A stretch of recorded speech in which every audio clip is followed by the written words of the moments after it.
ላብራቶሪው በዓለም ባንክ ድጋፍ የሚገነባ ሲሆን ከ446 ሚሊዮን ብር በላይ ወጪ ተግባራዊ እንደሚሆን ተገልጿል። ግንባታው ሲጠናቀቅ ላብራቶሪው ከክልሉ አልፎ እንደ ሀገር ብሎም ለአጎራባች ኬንያና ደቡብ ሱዳን ጭምር አገልግሎት ይሰጣል ተብሏል። የግንባታውን መሰረተ ድንጋይ በማኖር ያስጀመሩት የደቡብ ኢትዮጵያ ክልል በምክትል ርዕሰ መስተዳድር ማዕረግ የዲላ ክላስተር አስተባባሪና የደቡብ ኢትዮጵያ ክልል ግብርና ቢሮ ኃላፊ ዶክተር መሪሁን ፍቅሩ በዞኑ የሚተገበሩ ልማቶች ልዩ ትኩረት ተሰጥቶ ክትትል እንደሚደረግባቸው ያስጀመሩትን ላብራቶሪ ግንባታ ዋቢ አድርገው አብራርተዋል። የእንስሳቱ ባለቤት የሆነ እንስሳቱን በማባዛት በቁጥር ብዙ በመያዝ ያለውን ትልቁን ሀብት ማክሲማይዝ አድርጎ እንዲጠቀም የመደገፍ ኃላፊነት እንደ ሴክተር እንደ አመራር እንደ አንድ አካል የክልሉ አካል የግድ ስለሚል እነዚህ ላይ በፕሮጀክቶች በመደበኛ ስራዎች በትኩረት እየሰራን ነው ያለነው። ግንባታው በተያዘለት የጊዜ ገደብ እንዲጠናቀቅ ለተቋራጩ ለአማካሪ ድርጅትና ለመንግስታዊ መዋቅሮች ዶክተር መሪሁን የሥራ መመሪያም ሰጥተዋል። ባለን ጊዜ በታማኝነት በቅንነት አስፈላጊውን ማቴሪያል ከአካባቢ የሚያስፈልገውን ኮንትራክተር ሳይቸገር፣ ኮንሳልታንት ሳይቸገር፣ ፕሮጀክት ሳይቸገር፣ ቢሮ ሳይቸገር እንዲያጠናቅቅ የከተማ ከንቲባውና መዋቅሩ ይሄን ኃላፊነት እንዲወስድ ይፈልጋለሁ። ላብራቶሪው በአካባቢው ያሉ የእንስሳት ሀብት ልማቱን በአግባቡ ለመያዝና ለማዘመን ትልቅ ትርጉም ስለመኖሩም ገልጸዋል። ክሊኒኩ በጣም ዘ ላርጀስት የሚባለው ነው። አክሮስ ዘ ሪጅን ማገልገል የሚችል ነው። አሁን እዚህ ያለው በሙሉ የእንስሳት ግብይት ማዕከል አለን፣ መሰብሰቢያ ኮሌክሽን ሰንተር አለን።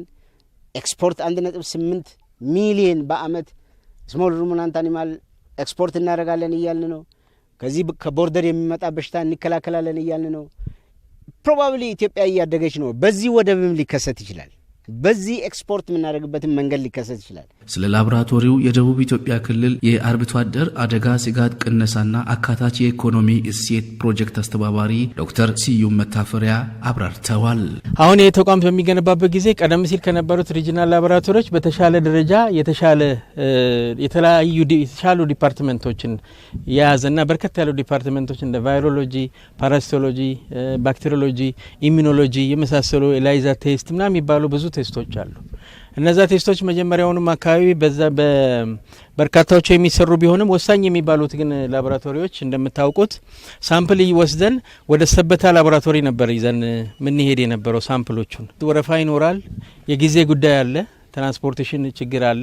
እነዚህ ሁሉ ነገሮች ተወስደው ሪዘልቱን ለማግኘት በጣም ረጅም ጊዜ ይወስድ ነበር። ሪዘልቱ ታውቆ ወዲያውኑ ደግሞ ክትባትና ሕክምና ለመስጠት ሰፊ ጊዜ በመውሰዱ ምክንያት እንስሳት በበሽታ ያልቁ ነበር ማለት ነው። ስለዚህ ይሄ ላቦራቶሪው በመገንባታችን ምክንያት ከዚህ ሰበታ ላቦራቶሪ የምንወስዳቸውን ሳምፕሎች የመጠኑን ያሳነስንበትና በፍጥነት እዚሁ ምርመራ ተደርጎ ውጤቱም ወዲያውኑ ታውቆ ወዲያውኑ የእንስሳት ሞትን የምንቀንስበት የሚገነባው ላቦራቶሪ እንደ ክልል ትልቅ ስለመሆኑም ዶክተር ስዩም ገልጸዋል። ዘርፈ ብዙ በጣም ጠቀሜታ ያለው የእንስሳት ሀብታችንን የሚያሻሽል ኤክስፖርታችንን የተሻለ የሚያሻሽልና የውጭ ምንዛሬም የሚያስገኝ ከመሆኑ ጋር ተያይዞ አርብቶ አደሩ ደግሞ ያለው ሪሶርስ በአብዛኛው እንደሚታወቀው ላይቭሊሁዱ ከ70% በላይ በእንስሳትና እንስሳት ውጤቶች ከመሆኑ ጋር ተያይዞ የእንስሳት ሀብቱን ጤና መጠበቅ በጣም ወሳኝ በመሆኑ ይህ ተቋም የሚኖረው እንትን በጣም ትልቅ ነው።